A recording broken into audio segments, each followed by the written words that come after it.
All right, we'll go ahead and get started. As we begin, I want to, before I talk about our players of the game from this last game, I'm going to mention two individuals in our program that were honored in the last week or so that I just want to recognize. One, our senior defensive lineman and captain, Joey Embu, has been invited to both the East-West Shrine Game and the Senior Bowl, which two of the most high-profile college all-star games, so certainly very, very proud of Joey and that recognition. And then Kenneth Farrow, our junior running back, who was honored as the conference offensive player of the week for tying an all-time conference record of 4 rushing touchdowns in one game. So I just want to mention those two as we begin this press conference. Our players of the game on offense, we had 2. One was Kenneth Farrow for his performance, 21 carries, 116 yards, and the 4 rushing touchdowns, as well as true freshman receiver Stephen Dunbar, making his first career start for us. Had 7 receptions, 150 yards, and all 7 of Stephen's receptions resulted in first downs. Defensively, it was defensive lineman Gavin Stansberry, is doing a great job for us this season. Had 7 tackles, 2 touchdown-saving tackles, and played with great effort all day. And then we did not have one for special teams. Scout Offensive Player of the Week was freshman offensive lineman Emerald Faletui Papai.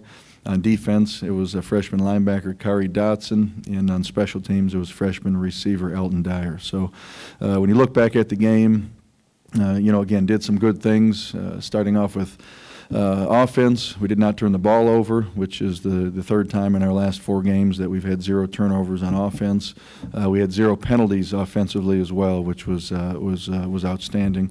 I really liked how we won the toss. We elected to take the football and went down the field, scored a touchdown on our first possession, got the ball back, scored a touchdown on our second possession, opened the second half, getting the football in the first series for us with a touchdown on the opening drive offensively in the second half. And then there were 3 occasions in the second half where Tulsa tied the game, and on those 3 occasions, our offense got the ball back and answered those 3 game-tying touchdowns with 3 go-ahead touchdowns. So, again, we did some good things offensively. Defense, again, it was about turnovers. We were credited with 3 interceptions and 3 turnovers as a whole. Certainly critical. All 3 came in the fourth quarter. Howard Wilson with his 3rd interception of the season, as well as Trayvon Stewart and Adrian McDonald with his 5th. All 3 were certainly big plays for us.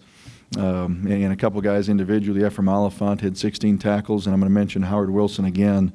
And I think you've heard me say this before. Was an outside linebacker a year ago in high school, and we're playing him at corner. Played nickel for us this week, and again, I think I was asked after the game in terms of some young guys having to step up.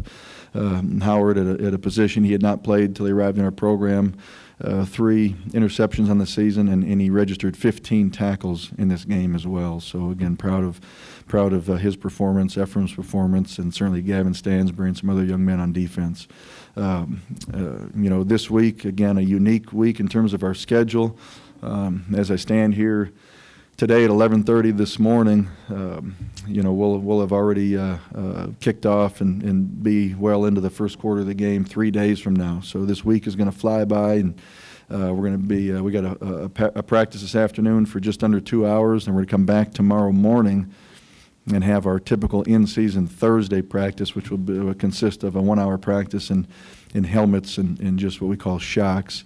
And then Wednesday we get on the bus and head to Dallas. So it's a quick week. We're gonna cram our preparation certainly just into a couple of days, and look forward to the challenge, playing SMU at their place for their final home game, which will be their senior day on Friday morning. Any questions? Tony, on Stephen, during preseason camp, you usually have that short window with the freshmen. You either decide we're going to try to use him this year or we're going to redshirt him. Can you kind of take us through what your thoughts were initially of him and where maybe that point he reached where you thought you'd be able to use him? Right, and it goes back, it goes back to what we tell all of our freshmen. If you want to come in and play as a true freshman, it'll require two things on your part: to be mentally ready to play and then be physically ready to play. And the mental part of it is not just learning the schemes on offense or defense or special teams, but it also comes with a determination by our staff of, does this young man seem to have the characteristics where he can sustain over the course of this entire season. Again, it's the pace of the play, the pace of the meetings, the intensity, everything certainly increases at this level from the high school level, and we got to make a determination, if they're ready mentally. And he's a young man we determined was ready. Again, you go through a season at this level, and you unfortunately kind of count on some injuries occurring along the way. And Stephen had played sparingly on offense, some games more than others, and has been playing for us on special teams. And then again, we become a little bit thin with Greg Ward moving to quarterback, the loss of Daniel Spencer, and then DeMarcus Ayers getting banged up in our game a few weeks ago. So it gave Stephen the opportunity to start for us. And again, everyone within our program, what he did Saturday is not a surprise to anyone within our program. The way he's been handling meetings, handling this entire season, and the way he's been practicing. So again, proud to see him really get to have the success he had, because it really brings credibility to the effort he's given all season. Do you know that you had mentioned after the game that he has learned or he can play all four?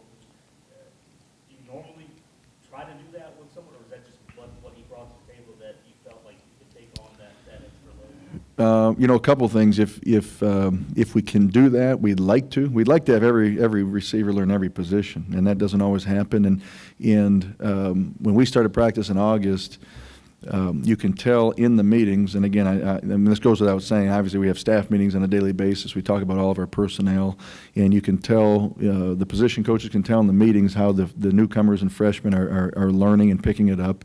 And then when you go out to practice, you can see the mistakes or lack thereof that they're making, and you can see the young men, if they've made a mistake, if they learn from it, how quickly they learn from it. And he exhibited very, very early in August the ability to learn our offense at a very fast rate. And that's when we initially started talking about, well, could we expand? And you typically don't like to do that. You don't like to take young men that just joined your program and teach them too many different positions too quickly. And we kind of spoon-fed him another position, and then we kind of eased him into a different position, and now we're standing up here at the end of November, and he knows all four. So I think when you combine that with the injuries we've had at that position, at the receiver position as a whole, it allows him to, in essence, become a backup at the other three while he's going to continue to start for us at the Z position.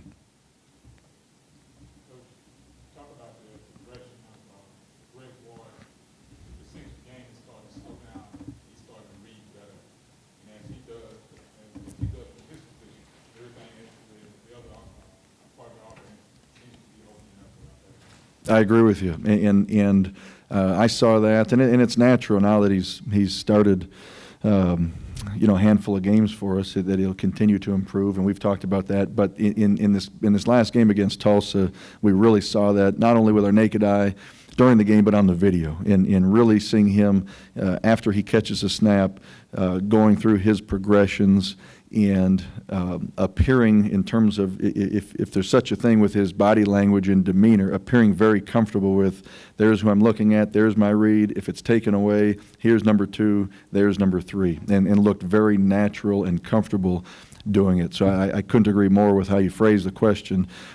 Greg looked very comfortable back there. I think someone told me the other day he's 3rd in the country in completion percentage. And he's doing a great job taking care of the football, and he's doing certainly a great job of determining who to throw it to, and being very accurate for the most part. Coach, with the Mustangs haven't won a game this year, pretty lopsided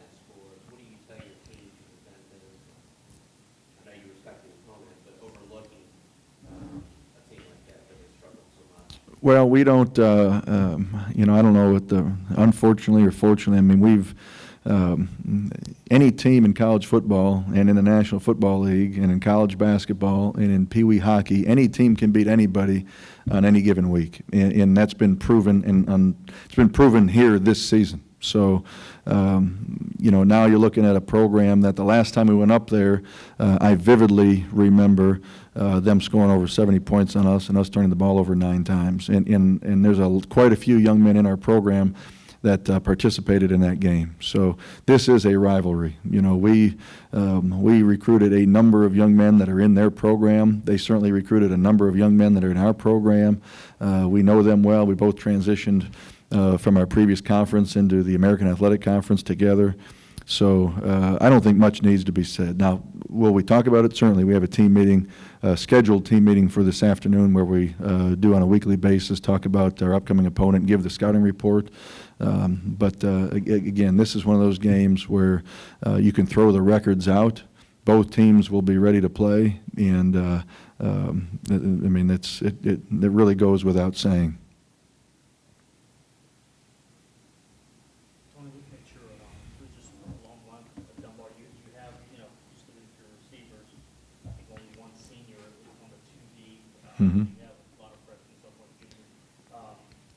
You just talk about what it means to have that kind of, getting some of these guys some experience, not that you also will have some returners. And then along those lines, I think Romello Brooker this week, just talk about him and now that he's on the depth chart and what that signifies. Well, a couple things. You know, as you look at our offense right now, you know, having lost Daniel Spencer, not even at the halfway point of the season, and you mentioned, I think, Markeith Ambles being the only senior receiver we've got. And of the other young men that are really playing a significant amount of time for us on the offensive side of the football, I think it would be Bryce Redmond at center and Rowdy Harper at right guard. So, you know, again, we kind of said this last year coming into this season, and I think the same will be true for next year. The vast majority of our offense, you know, we anticipate returning for us next season. And again, not taking anything away from Markeith and Bryce and Rowdy. So they're playing at a very, very high level right now. But, you know, again, I think when you look out there and you got we signed 5 receivers in this freshman class. Stephen Dunbar is the only one that is playing for us this season. So, and as I stand up here, it seems like almost every week I'm standing up here and after games we won and talking about a scout team player of the week was Elton Dyer, who was a true freshman receiver that were redshirting from South Houston High School, 6'3", and you know, an outstanding athlete and student as well. Romello Brooker, who's 6'4", 215, 220 pounds, again, a scout team player of the week. Isaiah Johnson has got that award as well, one of the fastest young men to come out of the state of Texas last year in the hurdles.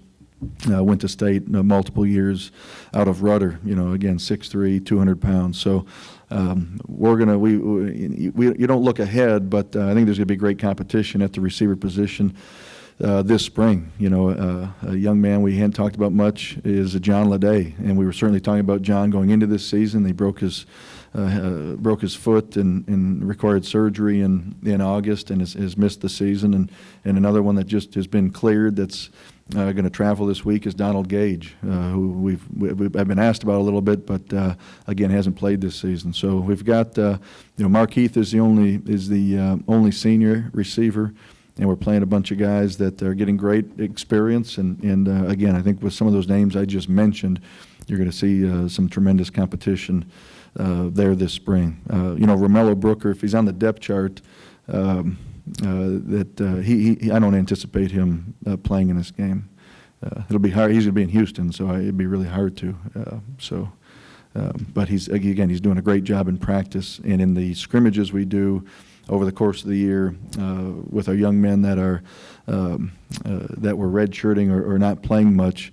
Romello has been. We give a most valuable player of our Cougar Bowl on a weekly basis. Romello's gotten that once or twice this year and is really doing a great job for us. Tony, what about the evolution of your running game over the course of this season? It helps you do so many things. Helps your quarterback grow and mature. Helps you control clock and protect a lead and, you know, dictate the tempo of the game. The way your offensive line has come together since you made some changes early on in the season, and they've grown as a group, can you just talk, in addition to your running backs, obviously, what that's meant to the team? Well, I think a couple of things, and you know, again, being able to run the football regardless of what level of football you're talking about, it takes pressure off everybody. It takes pressure off your quarterback, it takes pressure off your defense. It just helps. It helps you be successful. It opens up your passing game, which I think it did for us this past week. And you know, again, I think you allude to it, and I think you're exactly right. Is after the first game, since the first game, we've had the same 5 starting offensive linemen in the same 5 positions. They're certainly much improved from week 1 or week 2, if you will, to this point of the season. And I think Kenneth Farrell and Ryan Jackson are improved from week 1 and week 2 to this point in the season. I think they're running extremely hard. I think you've seen Ryan Jackson over the course of the last 5 or 6 games make a decision to get up the field. We saw in this last game. I think it was a second drive where he hit a 50-yard run and put his foot in the ground and saw daylight and just got vertical and got up the field. So we've got some explosive young men in the backfield. We've got an offensive line that's playing extremely well together right now. And I think our receivers are blocking well on the perimeter. So I think it helps everything if you can run the football. And I've been here long enough, and I've been around this offense long enough to where I've been on both sides of it. I've seen us drop back and throw it 50 or 60 or 70 times and score. You know, we threw 9 passing touchdowns in a game a few years ago, and we scored 70-something points, and that's great. And I've also been a part of this program over the course of the last 7 years, where you're in games and your defense is jogging off the field because they stopped their offense, and by the time they sit down and get a drink, you're calling for the punt team to get in the box because you just threw 3 incomplete passes and took 19 seconds off the clock. I mean, they got to go back out there and play again, you know, and that's always a concern, certainly at this time of the year. So I think running the football has helped us, and I think it's really helped us over the course of the last 5 or 6 games. Another pick in this game for McDonald. Can you talk a little bit about not only his play, but his leadership on the defensive side of the ball for you as the season has gone on? Well, it's been fun to see Adrian's leadership develop over the course of this season. He had a great spring. He had a great training camp in August. And AMAC we have 6 captains. He wasn't voted one of them. Trayvon Stewart was voted one of them by his peers, by our team, and kind of represents the secondary in that role, if you will. But I think AMAC's play speaks for itself. He's a young man of kind of a few words right now at this point, but he is a leader for us, and he loves to play the game of football. He's very passionate about certainly our program, and you know, I think the way he practices, again, it's showing up in games. I mean, I speak for myself, and I feel like I can speak for people that watch us play, whether it's on television or in the stands. It doesn't shock anybody when we get a turnover, and guess what? It's number 16, whether he's catching it, stripping it, scooping it, or scoring. And again, he's always around the football, and I think he's got somewhere around 7 so far over the course of this season total. I think 5 interceptions, and again, it's something it's like I mentioned Ephraim Oliphant a couple of days ago. You know, he's double-digit tackles every week, and we're coming to expect that right now. And I think the same thing's true with AMAC. We're coming to expect at some point over the course of the game, he's gonna create a turnover. The change in your schedule this week, you've been through that. I think this is the 4th time you've been through that this week. How much does that help, the fact that you guys you have a plan in place when it's not on Saturday? It has helped. It's helped that we've been through this type of unique schedule at this point of the season. And I'll be honest with you, it's helped that this last game was moved to 11 a.m. because it forced everybody in our program to wake up earlier. And now this game this week's at 11, the following game's at 11. So, you take little things like that for granted. You're playing 8 p.m. kickoffs and then 7 p.m. kickoffs and then 6. Then you creep down and you're in the mid to late afternoons, and all of a sudden you throw an 11 a.m. kickoff, and you don't realize now you're waking up at a little bit after 6 a.m. You're going straight through and you're getting on the bus, and at 9 a.m. you're getting dropped off at TDECU Stadium or SMU Stadium. So it's having moved this last game up to 11 a.m. Helped prepare us. Is going to help prepare us for the kickoff time this week. When you have a game on the holidays, do you try to keep some sense of the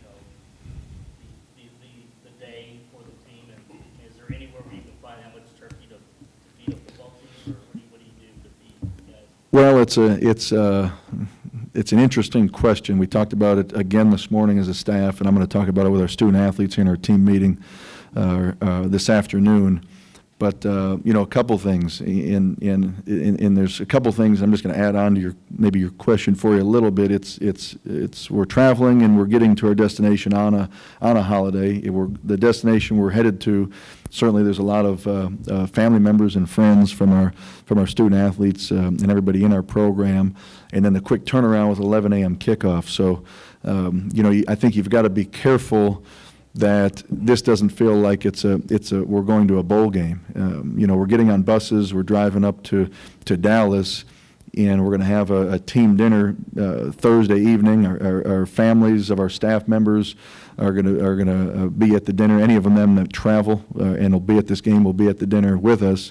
But at the end of the day, this is a business trip, and I think you've got to be careful that you don't feel like it's turned into some bowl celebration because of the feel of the trip, and the alarm goes off at 6 a.m. Friday, and you got to realize, wow, we got a game in a couple hours. So we're going to have extensive meetings and walkthroughs Thursday evening. So in that respect, after the dinner, I don't think it's going to feel like any sort of bowl trip, because what we've done this week, playing on Friday, we've lost a day of preparation, we've lost a day of practice. So, and again, we've never in our program certainly just said, well, we'll just run the same plays we did couple weeks. I mean, our coaches have been up here day and night preparing for this game, and in all three phases, certainly looking at wrinkles we need to add that we feel like will help us be successful in this game. So we got to make sure our student athletes know the new plays, know the new calls, know the new schemes, and I think a lot of that has to go certainly with practice time. And again, we're losing a day of practice, being that it's a shorter week. So I think you got to be sensitive to the fact that it's a holiday certainly, and there's going to be a lot of families there, but you've got to keep in mind that this is a business trip, and we got an early game to play on Friday morning.